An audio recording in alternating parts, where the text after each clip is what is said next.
आज है 14 अक्टूबर सन 2025। हिंदू पंचांग के अनुसार है आज कार्तिक माह के कृष्ण पक्ष की अष्टमी तिथि विक्रम संवत सन 2010। शुरू करते हैं आज देश भर की 25 बुलेटिन की। प्रधानमंत्री नरेंद्र मोदी आज मंगोलिया के राष्ट्रपति खुरेलसुख के साथ एक महत्वपूर्ण द्विपक्षीय वार्ता करेंगे। इस मुलाकात में दोनों देश रक्षा, व्यापार और संस्कृति के क्षेत्रों में सहयोग को और अधिक मजबूत बनाने पर ध्यान केंद्रित करेंगे। चीन की तरफ से बड़ी बांध परियोजनाओं की आशंकाओं के बीच भारत ने ब्रह्मपुत्र नदी पर 6.42 लाख करोड़ की लागत से एक विशाल जल विद्युत मास्टर प्लान तैयार किया है, जिसका उद्देश्य ऊर्जा सुरक्षा और जल संसाधनों का प्रबंधन करना है।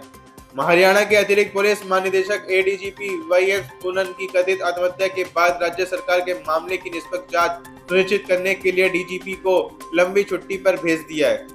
शिक्षा मंत्रालय ने डिजिटल उपकरणों के उपयोग में स्वदेशी समाधानों को बढ़ावा देने के लिए एक बड़ा कदम उठाया है। अब मंत्रालय के सभी आधिकारिक कार्यों के लिए जोहो ऑफिस का उपयोग करना अनिवार्य होगा। सुप्रीम कोर्ट ने देश के आईआईटी, आईआईएम और अन्य शैक्षणिक संस्थानों को कड़ा निर्देश दिया है कि वे छात्र आत्महत्या सर्वे में तुरंत सहयोग करें, अन्यथा उनके खिलाफ दंडात्मक कार्रवाई की जाएगी। शिवसेना यूबीटी के नेता संजय राउत ने एक नए राजनीतिक संकेत दिए हैं। उन्होंने दावा किया है कि राज ठाकरे भी चाहते हैं कि कांग्रेस पार्टी महाराष्ट्र में महाविकास अघाड़ी यानी कि एमवीए में शामिल हो। आगामी चुनावों से पहले बिहार एनडीए में सीट बंटवारे को लेकर गतिरोध गहरा गया है, क्योंकि चिराग पासवान की पार्टी ने जनता दल यूनाइटेड यानी जेडीयू की कुछ मौजूदा सीटों पर अपनी दावेदारी मजबूती से पेश की है। आईएएस अधिकारी करण गोपीनाथ, जिन्होंने सन 2019 में इस्तीफा दे दिया था, 6 साल बाद भी इस्तीफा स्वीकार न होने के बावजूद औपचारिक रूप से कांग्रेस पार्टी में शामिल हो गए हैं।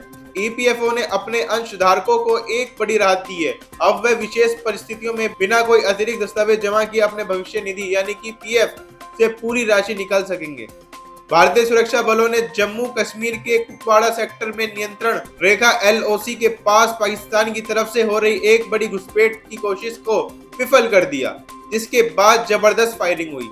राजस्थान सरकार ने अपनी 150 यूनिट प्रति माह मुफ्त बिजली योजना के लिए एक ऑनलाइन पोर्टल लॉन्च कर दिया और पहले ही दिन उनमें रिकॉर्ड संख्या में लोगों ने पंजीकरण कराया है। भारत और अमेरिका के बीच जल्द ही महत्वपूर्ण व्यापार वार्ता शुरू होने की उम्मीद है। इस दौरान दोनों देश व्यापार शुल्क कम करने और ऊर्जा आयात को बढ़ावा देने पर सहमति बनाने की कोशिश करेंगे। 10 साल पुराने बहुचर्चित अंकित चौहान हत्याकांड में कोर्ट ने आखिरकार फैसला सुनाया है। 2 दोषियों को उम्र कैद की सजा मिली है, जिससे पीड़ित परिवार को लंबा इंतजार के बाद इंसाफ मिला। एक इंडिगो फ्लाइट में तकनीकी खराबी के कारण उड़ान के दौरान खिड़की टूटने की घटना सामने आई, जिसके बाद विमान को तत्काल वापस चेन्नई में आपात स्थिति में उतारा गया।